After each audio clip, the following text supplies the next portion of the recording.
স্বাগত জানাচ্ছি নিউজ 24 সন্ধ্যা সংবাদে। পুরো সংবাদের সঙ্গে রয়েছে আমরা দুজন, আমি ফারনাজ জুই এবং আমি তাসনিম জান্নাত অর্থী। দেখছিলেন সংবাদ শিরোনাম। এবার পুরো খবর। 16 তারিখ খেলা হবে এমন মন্তব্য করেছেন নারায়ণগঞ্জ 4 আসনের সরকার দলীয় সাংসদ একেএম শামীম ওসমান। নারায়ণগঞ্জ সিটি কর্পোরেশনের নির্বাচনে নৌকা প্রতীকের বাইরে যাবার সুযোগ নেই ঘোষণা দিয়ে সংবাদ সম্মেলন করে নিজের অবস্থান পরিষ্কার করেছেন তিনি। এদিকে নৌকা প্রতীকের প্রার্থী সেলিনা হায়াত আইভি বলেছেন লক্ষাধিক ভোটের ব্যবধানে জিতবেন তিনি। পাল্টা জবাবে স্বতন্ত্র প্রার্থী তৈমুর আলম খন্দকার জানান নারায়ণগঞ্জের জনগণ পরিবর্তন চায়। আরো জানাচ্ছেন মারুফা রহমান। নাসিক নির্বাচনে নানা কারণেই আলোচনায় ছিলেন নারায়ণগঞ্জ 4 আসনের সরকার দলীয় সাংসদ একেএম শামীম ওসমান। সোমবার দুপুরে এক জরুরি সংবাদ সম্মেলন করে নিজের অবস্থান পরিষ্কার করেছেন আওয়ামী লীগের এই সাংসদ। কে প্রার্থী, হু কেয়ার, কলা গাছ না আম গাছ আমাদের দেখার বিষয় না। আমাদের দেখার বিষয় একটাই, এইটা আমার স্বাধীনতার নৌকা। সো এই নৌকার বাইরে যাওয়ার আমাদের আওয়ামী লীগের যারা আমরা ভালোবাসি, যারা স্বাধীনতার পক্ষের শক্তি, তাদের যাবার কোনো উপায় নাই। নির্বাচনে স্বতন্ত্র প্রার্থী তৈমুর আলম খন্দকারের বক্তব্যের প্রেক্ষিতে আওয়ামী লীগের সাংসদ শামীম ওসমান বলেন নারায়ণগঞ্জে নৌকা ডোবানোর মতো ক্ষমতা বিএনপি জামাতের নেই। আমার মনে হয় না নারায়ণগঞ্জে বিএনপি জামাতের ওই ক্ষমতা আছে যে নৌকা ডুবাই দেওয়ার ক্ষমতা রাখে, এটা আমি বিশ্বাস করি। ওই ক্ষমতা আছে। হাতি বড় যে সাইজ বড় হইতে পারে, হাতি সাইজ বড় হইলে আমরা হাতি কাঁধে নিয়ে দৌড় দিব ইনশাল্লাহ, কিন্তু নৌকার উপর উঠতে দেব না, এটা আপনারা কল্পনা রাখেন। এর আগে সকালে উৎসব মুখর পরিবেশে নারায়ণগঞ্জের বন্দরে 21 নম্বর ওয়ার্ডে নির্বাচনী প্রচারণা চালান সেলিনা হায়াত আইভি। তিনি বলেন নতুন কোনো প্রতিশ্রুতি দিচ্ছেন না, তবে ভোটের লড়াইয়ে আইভি জিতবেন। ভোটের বাক্সে জয় আমার নিশ্চিত, ইনশাল্লাহ আমি জিতবো ইনশাল্লাহ। একই এলাকার 27 নম্বর ওয়ার্ডে সমর্থকদের নিয়ে ভোটারদের দাঁড়ে দাঁড়ে ভোট চান স্বতন্ত্র প্রার্থী তৈমুর আলম খন্দকার। তার দাবি ভোটাররা এবার পরিবর্তন চান। বিষয়ে নারায়ণগঞ্জের মানুষ অত্যন্ত অসন্তুষ্ট। সরকারি দলের লোক যারা নৌকার পক্ষে না নামে তাদের বাড়িতে পুলিশ পাঠায় দিয়ে তাদেরকে বাধ্য করা হচ্ছে এই নির্বাচনে অংশগ্রহণ করার জন্য। 16 জানুয়ারি হতে যাওয়া নারায়ণগঞ্জ সিটি নির্বাচন প্রতিদিনই রাজনৈতিক অঙ্গনে নতুন নতুন গুঞ্জনের জন্ম দিচ্ছে। প্রার্থী সমর্থকরা বলছেন তারপরও নির্বাচনী উৎসবে ভোটাররা যেন তাদের মতামত ঠিকঠাক দিতে পারেন। মারুফা রহমান, নিউজ 24, নারায়ণগঞ্জ। প্রধানমন্ত্রী শেখ হাসিনা বলেছেন উন্নয়ন এবং অগ্রগতির ধারা ধরে রেখেই সামনের দিকে এগিয়ে যাবে বাংলাদেশ। জাতির জনকের স্বদেশ প্রত্যাবর্তন দিবস উপলক্ষে আয়োজিত অনুষ্ঠানে বঙ্গবন্ধুর সোনার বাংলা গড়ে তোলার সুযোগ দেয় জনগণের প্রতি কৃতজ্ঞতা জানান তিনি বলেন 15 আগস্ট শুধু বঙ্গবন্ধুকে নয়, হত্যা করা হয় স্বাধীনতার চেতনাকেও। শালি জয় রিপোর্ট। স্বদেশ প্রত্যাবর্তনের অর্ধ শতাব্দী মুক্তিযুদ্ধে বিজয়ের পর 72-এর আজকের দিনে স্বাধীন বাংলাদেশে ফিরে আসেন জাতির জনক বঙ্গবন্ধু শেখ মুজিবুর রহমান। ঐতিহাসিক দিনটির স্মরণে এই আয়োজন মুক্ত স্বদেশে জাতির পিতা। সভাপতির বক্তব্যে সে সময়ের স্মৃতিচারণ করে বঙ্গবন্ধু কন্যা বলেন 25 মার্চের পর প্রথম বঙ্গবন্ধুর সঙ্গে তাদের কথা হয় 72-এর 8 জানুয়ারি টেলিফোনে। এর 3 দিন পর দেশে ফেরেন বঙ্গবন্ধু। তিনি কিন্তু এসে তার প্রিয় জনতার কাছেই গেলেন, আমাদের কথা না, বা আমার মার কথাও চিন্তা করেননি, আমাদের কাছে আসেনি। আমার দাদা দাদিও তখন এখানে, আমাদের ঘর পুড়িয়ে দেওয়া হয়, টুঙ্গিপাড়া বাড়ি পুড়িয়ে দেওয়া হয়। আমার দাদা দাদি কোনো মতে ঢাকায় এসে আমার ফুফাতো বোনের বাসায় আশ্রয় নেয়। এরপরে অসুস্থ হয়ে পড়ে, হাসপাতালে তাদের থাকতে হয়। কিন্তু কারো কথা না ভেবে তিনি চলে গেলেন সোজা তার প্রিয় জনতার কাছে, যে জনগণের জন্য তিনি তার জীবনটা উৎসর্গ করেছেন। শেখ হাসিনা বলেন দেশে ফিরে সোহরাওয়ার্দী উদ্যানে জাতির জনকের যে প্রথম ভাষণ তা ছিল পূর্ণাঙ্গ রাষ্ট্র ব্যবস্থা গড়ে তোলার নির্দেশনা। যে লক্ষ্য নিয়ে তিনি সারা জীবন সংগ্রাম করেছেন, জেল জুলুম অত্যাচার বারবার সহ্য করেছেন, নিজের জীবনকে উৎসর্গ করেছেন যে মানুষগুলির জন্য, সেই মানুষগুলির ভাগ্য করা, এটাই আমাদের লক্ষ্য। আজকে আমি কৃতজ্ঞতা জানাই বাংলাদেশের জনগণের প্রতি যে তারা আমার উপর আস্থা রেখেছে। বারবার আমি ক্ষমতা এসে দেশের মানুষের উন্নয়নে কাজ করার সুযোগ পেয়েছি। বাস্তবায়ন। প্রধানমন্ত্রী বলেন, মুক্তিযুদ্ধের 9 মাস কারাবন্দী থাকলেও বঙ্গবন্ধু ছিলেন মুক্তিকামী মানুষের পাশে। কারণ 7ই মার্চের ভাষণকে হৃদয়ে ধারণ করে বাঙালি জাতি যুদ্ধ করেছে, দেশ স্বাধীন করেছে। আজকে যে অগ্রগতিটা হয়েছে এটা ধরে রেখেই যেন আমরা এগিয়ে যেতে পারি। শাহ আলী জয়, নিউজ 24, ঢাকা। জাতির পিতা বঙ্গবন্ধু শেখ মুজিবুর রহমানের স্বদেশ প্রত্যাবর্তন দিবসে ধানমন্ডিতে বঙ্গবন্ধুর প্রতিকৃতিতে শ্রদ্ধা নিবেদন করেছেন প্রধানমন্ত্রী শেখ হাসিনা। দলীয় শ্রদ্ধা নিবেদনের পর আওয়ামী লীগের নেতারা বলেন, বিএনপি এবং জামায়াতের পৃষ্ঠপোষকতায় দেশে এখনও স্বাধীনতা বিরোধী ষড়যন্ত্র চলছে। এর বিরুদ্ধে দেশবাসীকে রুখে দাঁড়ানোর আহ্বান জানান তারা। তৌফিক মাহমুদ মুন্নার রিপোর্ট। জাতির পিতা বঙ্গবন্ধু শেখ মুজিবুর রহমানের স্বদেশ প্রত্যাবর্তন দিবস উপলক্ষে ধানমন্ডিতে বঙ্গবন্ধুর প্রতিকৃতিতে শ্রদ্ধা নিবেদন করেন প্রধানমন্ত্রী শেখ হাসিনা। সোমবার সকাল 7টায় ফুলেল শ্রদ্ধা নিবেদন করেন বঙ্গবন্ধু কন্যা। এ সময় কিছুক্ষণ নীরবে দাঁড়িয়ে থাকেন তিনি। বিয়োগলে বাজানো হয় করুণ সুর। শ্রদ্ধা নিবেদনে উপস্থিত ছিলেন বঙ্গবন্ধু কন্যা শেখ রেহানাও। প্রধানমন্ত্রী শ্রদ্ধা নিবেদন শেষে আওয়ামী লীগের প্রেসিডেন্ট সদস্য মতিয়া চৌধুরীর নেতৃত্বে বঙ্গবন্ধু প্রতিকৃতিতে শ্রদ্ধা নিবেদন করে আওয়ামী লীগের কেন্দ্রীয় কমিটি। এ সময় দলের নেতারা কথা বলেন গণমাধ্যমের সাথে। জননেত্রী শেখ হাসিনার নেতৃত্বে এই বাংলাদেশ বঙ্গবন্ধুর স্বপ্নের সোনার বাংলাদেশ প্রতিষ্ঠার জন্য নিরবিচ্ছিন্নভাবে কাজ করে যাচ্ছে। ইনশাল্লাহ শেখ হাসিনার নেতৃত্বে বঙ্গবন্ধুর স্বপ্নের সোনার বাংলাদেশ প্রতিষ্ঠার মধ্য দিয়ে বঙ্গবন্ধুর এই বাংলাদেশ তার সার্থকতা নিয়ে আসবে। দলটির নেতারা সকল ষড়যন্ত্র রুখতে নেতাকর্মীদের ঐক্যবদ্ধ হওয়ার আহ্বান জানান। এখনো সেই দলগুলো আছে যারা স্বাধীনতার বিরুদ্ধাচারণ করেছিল, বিএনপির মধ্যে আছে যারা স্বাধীনতা চায়নি, স্বাধীনতার বিরুদ্ধাচারণ করেছিল।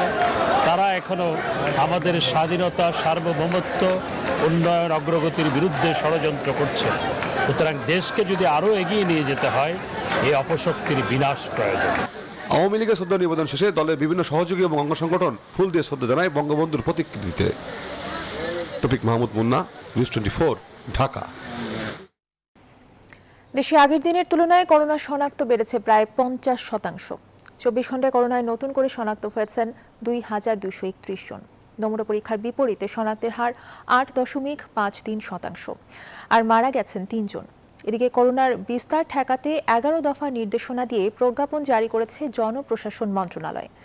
বিধিনিষেধের মধ্যে ঘরের বাইরে মাস্ক পরা সহ জনসমাগম এড়ানোর কথা বলা হয়েছে। হোটেল রেস্টুরেন্টে খেতে এবং থাকতে করোনা টিকার সনদ দেখাতে হবে।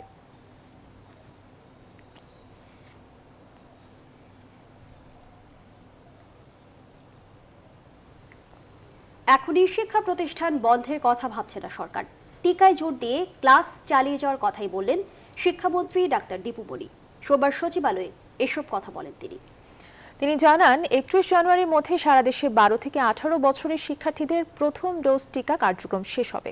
তবে টিকার একটি ডোজও নেয়নি এমন শিক্ষার্থীরা 12 জানুয়ারির পর থেকে শিক্ষা প্রতিষ্ঠানে যেতে পারবে না।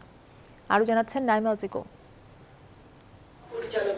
বৈশ্বিক মহামারী করোনা ভাইরাসের নতুন ভ্যারিয়েন্ট ওমিক্রনের সংক্রমণ বাড়ায় রোববার রাতে করোনা সংক্রান্ত জাতীয় কারিগরি পরামর্শক কমিটির সাথে ভার্চুয়াল বৈঠক করেন শিক্ষামন্ত্রী দীপু মনি। সেই বৈঠক সম্পর্কে বিস্তারিত জানাতে শিক্ষা মন্ত্রণালয়ের কনফারেন্স রুমে এই সংবাদ সম্মেলনের আয়োজন। করোনার সংকট মোকাবেলায় এবার মার্চের পরিবর্তে জানুয়ারিতেই করোনার সংক্রমণের হার ঊর্ধ্বগতিতে উদ্বেগ প্রকাশ করে শিক্ষামন্ত্রী বলেন, চলতি মাসের মধ্যেই 12 থেকে 18 বছর বয়সী সকল শিক্ষার্থীদের ভ্যাকসিনের আওতায় আনা হবে। এর জন্য কোনো নিবন্ধন ছাড়া শিক্ষার্থীদের পরিচয় নিশ্চিত করলেই চলবে। আমরা এই 31 জানুয়ারির মধ্যে আমাদের যে 75,54,606 জন একটা ডোজ পায়নি, তাদের অন্ততপক্ষে প্রথম ডোজ আমরা সম্পন্ন করতে পারবো। যারা ধরেন এবার এসএসসি পরীক্ষা দিয়েছে, এইচএসসি পরীক্ষা দিয়েছে, আর গতবার যারা এইচএসসি পাশ করেছে এবং বিশ্ববিদ্যালয়ে ভর্তি পরীক্ষা দিয়েছে, এদের জন্য আমরা বলেছি তারা যদি তাদের অ্যাডমিট কার্ডটা নিয়ে যান তাহলেই হবে। শিক্ষা প্রতিষ্ঠান এখনই বন্ধ করার কোনো সিদ্ধান্ত নেই উল্লেখ করে শিক্ষামন্ত্রী বলেন, যেসব শিক্ষার্থী এক ডোজ টিকাও নেয়নি তাদের 12 জানুয়ারির পর থেকে শিক্ষা প্রতিষ্ঠানে না গিয়ে অনলাইন ও টেলিভিশনে ক্লাস করতে হবে। কিছু শিক্ষার্থী থাকতে পারে যাদের ঝুঁকি বেশি, তাদেরকে আমরা বলবো যে তারা হয়তো না এসে অনলাইনে ক্লাস করতে পারেন। এখন শিক্ষা প্রতিষ্ঠান বন্ধ আমরা করব না, আমরা যেটি করব টিকাদান কর্মসূচিটিকে জোরদার করব। আমাদের কওমি মাদ্রাসাগুলো এখনো শিক্ষা মন্ত্রণালয়ের অধীনে না আসায় তাদের স্বাস্থ্যবিধি মানাতে স্থানীয় প্রশাসনের সহায়তা নেওয়া হবে বলেও জানান শিক্ষামন্ত্রী। তো কওমি মাদ্রাসাগুলোর ক্ষেত্রে যে নাইম আল চিকো, নিউজ 24, ঢাকা। বা আমাদের সীমান্ত এলাকার মানুষের দুদেশে চলাচলে স্বল্পমেয়াদী বিশেষ অনুমতিপত্র চালুর উদ্যোগ নেওয়া হচ্ছে। এরই মধ্যে এমন একটি প্রস্তাবনা বিএসএফ এবং ভারত সরকারের কাছে দেওয়া হয়েছে বলে জানিয়েছেন বিজিবি মহাপরিচালক মেজর জেনারেল মোহাম্মদ শফিনুল ইসলাম। সোমবার দুপুরে নওগাঁর মহাদেবপুরে বিজিবির শীতকালীন মহড়া পরিদর্শনে গিয়ে তিনি বলেন, বাংলাদেশ ভারতের যেসব এলাকায় সীমান্ত রয়েছে এদের অনেক আত্মীয় দুই পারেই বাস করেন, ফলে বিভিন্ন উৎসবে এদের যাতায়াত বহু বছর ধরে। এখন সীমানা হওয়ায় পাসপোর্ট ও ভিসা ছাড়া ওপারে গেলে সেটা অবৈধ অনুপ্রবেশ। এজন্য বিষয়টি নিয়ে বিজিবি যাচাই বাছাই করছে। যদি এই স্বল্প মেয়াদী অনুমতিপত্র চালু করা হয় তাহলে সীমান্ত অপরাধ অনেকটাই কমানো সম্ভব বলেও জানান তিনি।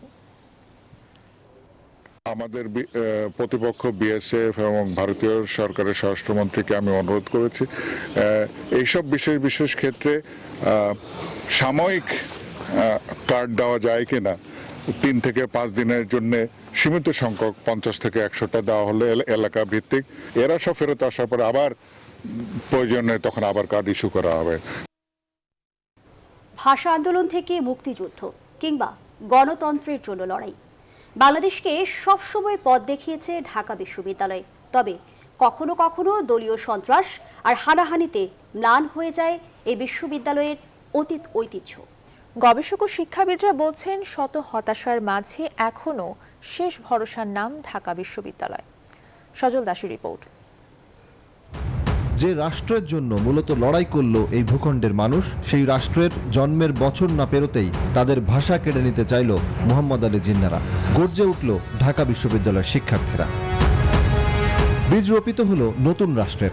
এর পরের দশকে স্বাধীন রাষ্ট্রের মনস্তত্ত্ব তৈরি করে ভাষা আন্দোলনের আলোর যাত্রীরা। ঢাকা বিশ্ববিদ্যালয়ের 2 প্রজন্মের অব্যাহত লড়াইয়ে রচিত হতে থাকে 62-র শিক্ষা আন্দোলন, 66-র 6 দফা আর 69-এর গণ অভ্যুত্থান। জাতীয় নেতৃত্বকে তখন তাল মেলাতে হয়েছে এইসব লড়াকু শিক্ষার্থীদের সাথে। 71-এর মহান মুক্তিযুদ্ধেও যারা ছিল সম্মুখ সারিতে। সশস্ত্র সংগ্রামের ক্ষেত্রে ভাষা ঢাকা বিশ্ববিদ্যালয়ের ছাত্রদের অনেক উজ্জ্বল ভূমিকা রয়েছে।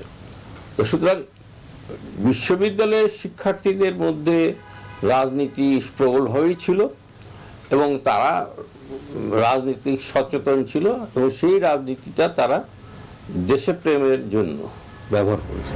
স্বাধীনতা পরবর্তী সময়েও যে কোনো সংকট ষড়যন্ত্র রুখে সামনে এগোনোর পথ দেখিয়েছে প্রতিষ্ঠানটির শিক্ষক শিক্ষার্থীরা। বিশ্ববিদ্যালয়ের এই ক্ষমতাকেই সবসময় ভয় পেয়েছে ক্ষমতাসীনরা। 60-এর দশকে গুন্ডা ছাত্র সংগঠন গড়ে তুললেও তখনও মূলধারায় ছিল গণতন্ত্র আর অধিকার আদায়ের লড়াকুড়া।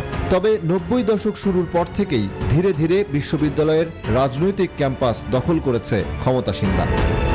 গেস্ট রুম গণরুমের মধ্য দিয়ে শিক্ষার্থীদের এক প্রকার হয়রানি বা এক প্রকার রাজনৈতিকভাবে ইনভলভমেন্ট তৈরি করা, ঠিক আছে, এই পরিবেশটা তৈরি হতো না যদি সহ অবস্থান থাকতো। ক্ষমতাসীনদের বিরোধী মতের রাজনীতি করার কারণে এখনো সাধারণ শিক্ষার্থীদেরকে প্রথম বর্ষের শিক্ষার্থীদেরকে হল থেকে বের করে দেওয়া হয়। ঢাকা বিশ্ববিদ্যালয় প্রশাসনের আওতাভুক্ত বা নিবন্ধনভুক্ত হয় তাহলে তারা এই ঢাকা বিশ্ববিদ্যালয়ের সকলেই সমানভাবে ছাত্র রাজনীতি করার সুযোগ পাচ্ছে। তবে এত সব অন্ধকার পেরিয়ে এখনো আলোর রেখা ফুটে ওঠে এই বিশ্ববিদ্যালয়। সবশেষ 1/11-এর ছদ্ম সামরিক সরকারের শেষে শুরু হয়েছিল এই ক্যাম্পাসেই। ঢাকা বিশ্ববিদ্যালয়ের ছাত্রছাত্রীরা শিক্ষকরা যখন কোনো আন্দোলনে ঐক্যবদ্ধ হয়েছেন, আমার মনে হয় বাংলাদেশে তখন কেউ তাদের রুখতে পারেনি। শাসকরা সবসময় ঢাকা বিশ্ববিদ্যালয়কে নিয়ন্ত্রণে আনতে চেয়েছেন, এখনও চান অনেকে, কিন্তু ঢাকা বিশ্ববিদ্যালয় সবসময় নিয়ন্ত্রণের বাইরে থেকেছে। রাজনৈতিক ব্যবস্থার বিকাশ কিংবা উন্নত রাষ্ট্র গঠনে সামনের দিনে ঢাকা বিশ্ববিদ্যালয় কতটা নেতৃত্ব দেবে সময়ই বলে দেবে সেই উত্তর। সজল দাস, নিউজ 24, ঢাকা। একযোগ পূর্তি উদযাপন করল বাংলাদেশের প্রথম সারির জাতীয় পত্রিকা দৈনিক কালের কণ্ঠ। এ উপলক্ষে প্রতিষ্ঠানটির কনফারেন্স হলে কেক কাটেন শীর্ষ শিল্প গোষ্ঠী বসুন্ধরা গ্রুপ ও ইস্ট ওয়েস্ট মিডিয়া গ্রুপের ব্যবস্থাপনা পরিচালক সায়েম সোভান আনভির। গণতান্ত্রিক মূল্যবোধ, অসাম্প্রদায়িকতা এবং মুক্ত বুদ্ধি চর্চার ক্ষেত্রে কালের কণ্ঠ তার স্বকীয় বৈশিষ্ট্য সমুজ্জ্বল রাখবে এমন প্রত্যাশার কথা জানান সবাই। সুকন্যা আমিরের প্রতিবেদন। আংশিক নয়, পুরো সত্য স্লোগানে 2010 সালের 10 জানুয়ারি আত্মপ্রকাশ করে বাংলাদেশের প্রথম সারির পত্রিকা দৈনিক কালের কণ্ঠ। বস্তুনিষ্ঠতা ও অনুসন্ধানী সাংবাদিকতার জন্য প্রকাশের অল্প দিনের মধ্যেই দেশের অন্যতম জনপ্রিয় দৈনিকে পরিণত হয় পত্রিকাটি। প্রকাশের এক যুগ পূর্ণ করল দেশের অন্যতম শীর্ষ এই দৈনিক। এই উপলক্ষে সোমবার সকালে কেক কেটে প্রতিষ্ঠাবার্ষিকী উদযাপনের আনুষ্ঠানিকতা করেন দেশের শীর্ষ শিল্পগোষ্ঠী বসুন্ধরা গ্রুপ ও শীর্ষ media house east West media গ্রুপের ব্যবস্থাপনা পরিচালক সায়েম সোভান আনভীর। সাথে ছিলেন কালের কণ্ঠের সম্পাদক Shahed Mohammad Ali, east West media গ্রুপের পরিচালক কথাসাহিত্যিক ইমদাদুল হক মিলন সহ অনেকে। আমরা আহমেদ আকবর সুবহান সাহেবের কাছে কৃতজ্ঞ, সায়াম সুবহান আনভীর সাহেবের কাছে কৃতজ্ঞ এবং বসুন্ধরা পরিবারের প্রত্যেক মানুষের কাছে আমরা কৃতজ্ঞ। তাদের এই অবদানের ফলে আমাদের মিডিয়া আজকে বাংলাদেশের শ্রেষ্ঠতম মিডিয়া।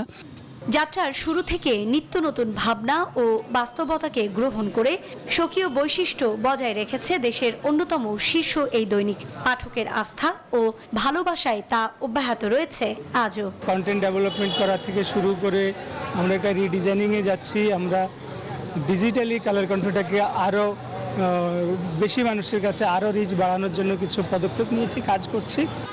বস্তুনিষ্ঠ সাংবাদিকতা, অসাম্প্রদায়িকতা, গণতান্ত্রিক মূল্যবোধের বিকাশে ভবিষ্যতেও অঙ্গীকারবদ্ধ থাকবে ইস্ট ওয়েস্ট মিডিয়া গ্রুপের এই দৈনিকটি, এমনটাই প্রত্যাশা সকলের। সুকন্যা আমির, নিউজ 24, ঢাকা। সন্ধ্যা সংবাদের এ পর্যায়ে একটা বিরতি নিচ্ছি, ফিরছে আরো খবর নিয়ে, সঙ্গে থাকুন। আবারও স্বাগত, দেখছি নিউজ 24 সন্ধ্যা সংবাদ। ঢালিউডের আলোচিত এবং সমালোচিত নায়িকা পরিমণি নতুন বছরে গণমাধ্যমে মা হবার খবর জানিয়েছেন। সোমবার দুপুরে একটি দৈনিক পত্রিকায় নিজের মা হবার খবরটি নিশ্চিত করেন পরি। সন্তানের বাবা হিসেবে পরিচয় করিয়ে দেন অভিনেতা শরীফুল রাজকে।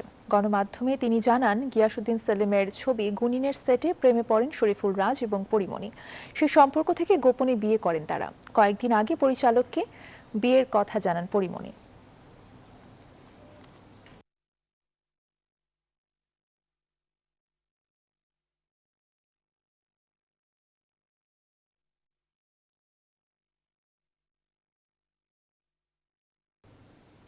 চট্টগ্রামের কর্নেলহাটের কাট্টলিতে ফার্নিচারের কারখানায় ভয়াবহ আগুনে পুড়ে 2 জনের মৃত্যু হয়েছে। তারা ফার্নিচারের দোকানের কর্মচারী বলে জানা গেছে। সোমবার বিকেল 4:30টার দিকে এ আগুন লাগে। ফায়ার সার্ভিসের সহকারী পরিচালক ফারুক হোসেন জানান, এলাকায় ফার্নিচারের কারখানায় আগুন লাগার খবর পেয়ে ফায়ার সার্ভিসের 3টি ইউনিটের 10টি গাড়ি আগুন নিয়ন্ত্রণে আনে। তবে আগুনের সূত্রপাত কিভাবে তা জানাতে পারেনি ফায়ার সার্ভিস। এ বিষয়ে তদন্ত চলছে। ক্ষয়ক্ষতির পরিমাণ কোটি টাকা ছাড়িয়ে গেছে বলে জানান ফার্নিচার গোডাউনের কর্মকর্তারা।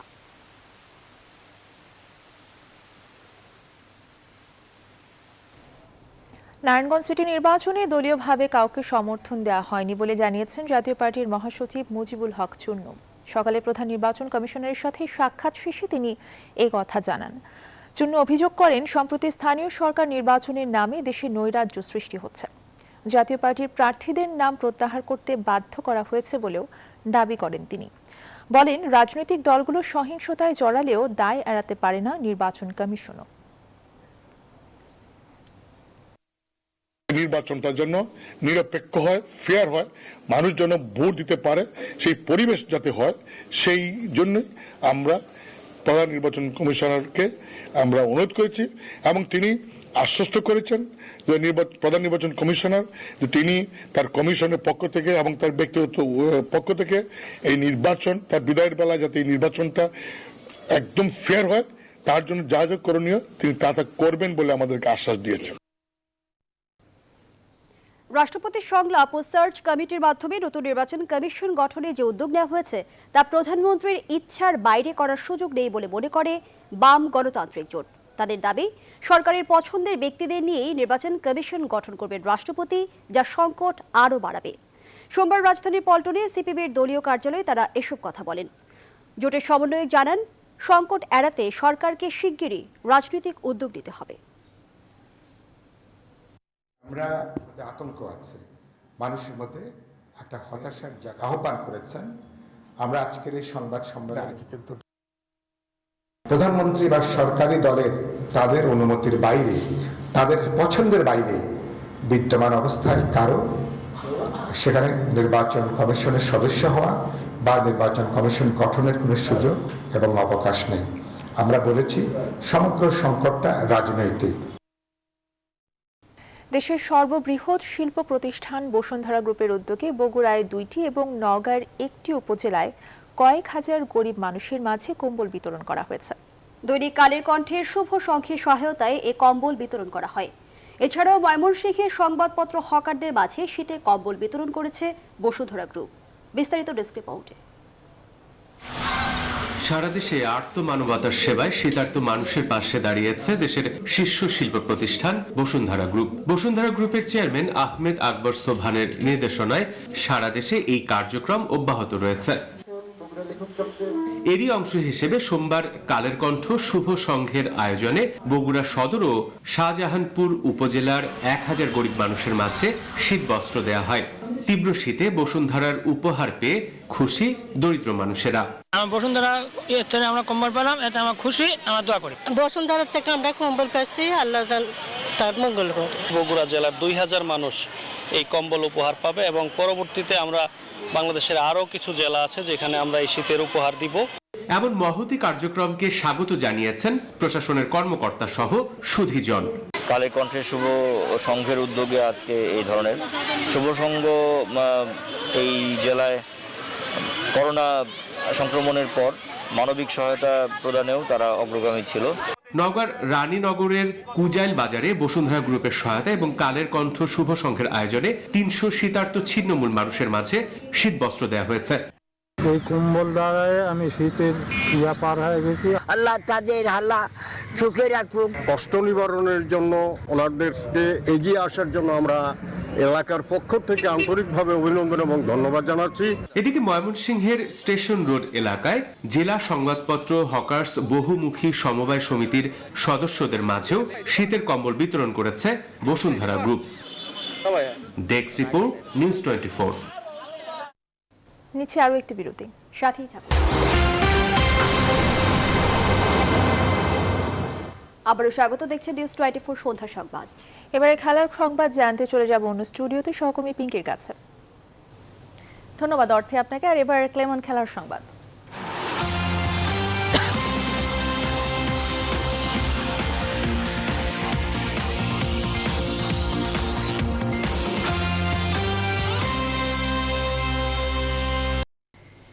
দেশের 517 জন দৌড়বিদদের অংশগ্রহণে রাজধানীর হাতিরঝিলে শেষ হলো বঙ্গবন্ধু শেখ মুজিব ঢাকা ম্যারাথনের এবারের আসর। ফুল ম্যারাথনে প্রথম হয়েছেন কেনিয়ার ভিসেন্ট রনো, আর নারী ক্যাটাগরিতে সেরা ইথিওপিয়ান মুলিয়ে দেকিবো। এছাড়া হাফ ম্যারাথনে বাংলাদেশ ক্যাটাগরিতে সেরা হয়েছেন সেনাবাহিনীর আর আমিন ও নেভির রত্না। বিজয়ীদের মাঝে পুরস্কার বিতরণ করেন সেনা প্রধান জেনারেল এস.এম. শফিউদ্দিন আহমেদ। প্রতিযোগিতার gold sponsor Bashundhara group. Mahfuzul Islam জানাচ্ছেন বিস্তারিত। বঙ্গবন্ধুর স্বদেশ প্রত্যাবর্তনের 50 বছরের প্রথম প্রহরের সূর্য উদয়ের আগে প্রতিযোগিতার উদ্বোধন করেন স্বরাষ্ট্রমন্ত্রী আসাদুজ্জামান খান কামাল। আর্মি স্টেডিয়াম থেকে ভোর 5:30টায় দৌড় শুরু করেন ফুল ম্যারাথনে অংশ নেয়া দৌড়বিদরা। গুলশান হয়ে হাতিরঝিলের মোট 42.195 কিলোমিটার পথে দৌড়ে সবার প্রথমে ল্যাপ শেষ করেন কেনিয়ার ভিসেন্ট রনো। এই পথ পাড়ি দিতে তিনি সময় নেন 2 ঘন্টা 9 মিনিট 29 সেকেন্ড। নারী ইভেন্টে ফুল ম্যারাথনের সেরা ইথিওপিয়ার মুলিয়ে দেকিবো। এছাড়াও হাফ ম্যারাথনেও ছিল আফ্রিকার দেশগুলোর আধিপত্য। হাফ ম্যারাথনে প্রথম হব, এই আত্মবিশ্বাস নিয়ে এসেছিলাম। লক্ষ্য পূরণ করতে পেরে অবশ্যই ভালো লাগছে। বাংলাদেশে এই নিয়ে দ্বিতীয়বার এই প্রতিযোগিতায় অংশ নিলাম। অবশ্যই বেশ সুন্দর আয়োজন, আর সেরা হতে পেরে অবশ্যই খুব ভালো লাগছে। এদিকে দক্ষিণ এশিয়া অঞ্চলের ইভেন্টে নারী ও পুরুষ উভয় ক্যাটাগরিতে ছিল ভারতের আধিপত্য। আর বাংলাদেশের দৌড়বিদদের হাফ ম্যারাথন ইভেন্টে পুরুষ ক্যাটাগরিতে সেরা হয়েছেন সেনাবাহিনীর আল আমিন ও নারী ক্যাটাগরিতে নেভির রত্না।